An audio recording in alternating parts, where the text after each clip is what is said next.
چینگم چبانے سے کتنی calories burn ہوتی ہیں؟ اگر آپ چھینک کو روکتے ہیں تو آپ کے ساتھ کیا ہو سکتا ہے؟ کیا کیڑے مکوڑوں اور حشرات کو بھی درد ہوتا ہے؟ انسان کی ران کی ہڈی کتنی مضبوط ہوتی ہے؟ 1 پاؤنڈ شہد کے لیے شہد کی مکھیوں کو کتنے پھولوں سے رس چوسنا پڑتا ہے؟ اور اس کے علاوہ بھی بہت ہی امیزنگ اور انٹرسٹنگ فیکٹ جانیں گے آج کی اس ویڈیو میں۔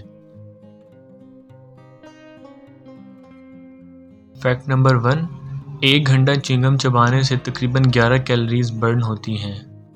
فیکٹ نمبر 2، اگر آپ چھینک کو روکتے ہیں تو آپ کے دماغ یا گردن کی نس پھٹ سکتی ہے اور اس سے آپ کی موت بھی واقع ہو سکتی ہے۔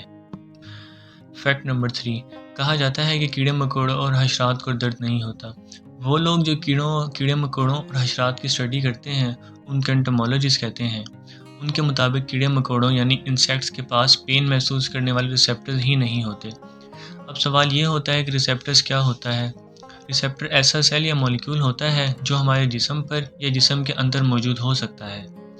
اگر ریسیپٹرز کو سٹیمولیٹ کیا جاتا ہے تو ریسیپٹر کے ذریعے اس پیغام کو دماغ تک پہنچایا جاتا ہے۔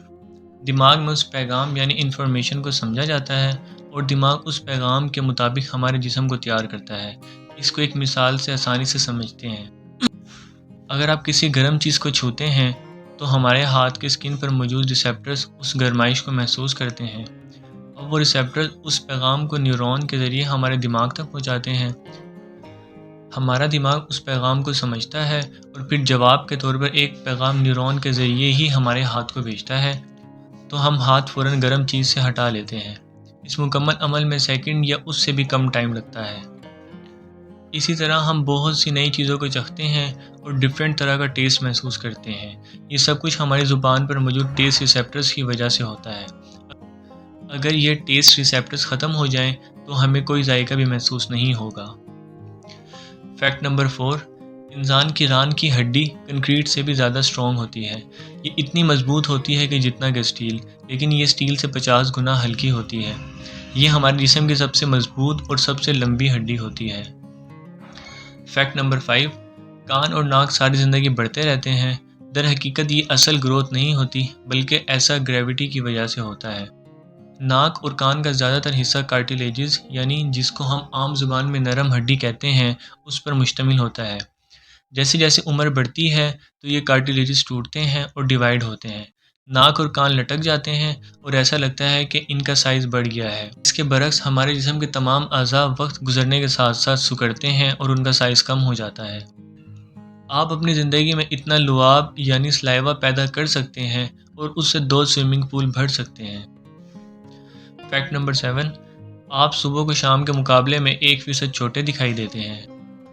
فیکٹ نمبر 8، دودھ پلانے والے تمام جانور چھلانگ لگا سکتے ہیں لیکن ان میں سے ہاتھی ایک ایسا دودھ پلانے والا جانور ہے جو کہ چھلانگ نہیں لگا سکتا۔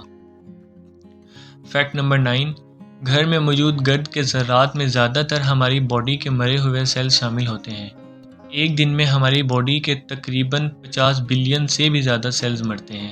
فیکٹ نمبر 10، جب انسان پیدا ہوتا ہے تو اس کی 300 ہڈیاں ہوتی ہیں، لیکن جیسے جیسے وہ بڑا ہوتا جاتا ہے تو ہڈیاں آپس میں جڑ جاتی ہیں اور ان کی تعداد کم ہو کر 206 رہ جاتی ہے۔ فیکٹ نمبر 11، جس طرح انسانوں کے فنگر پرنٹس الگ الگ ہوتے ہیں بالکل اسی طرح ہماری زبان پر موجود پرنٹس بھی سب کے ڈیفرنٹ ہوتے ہیں۔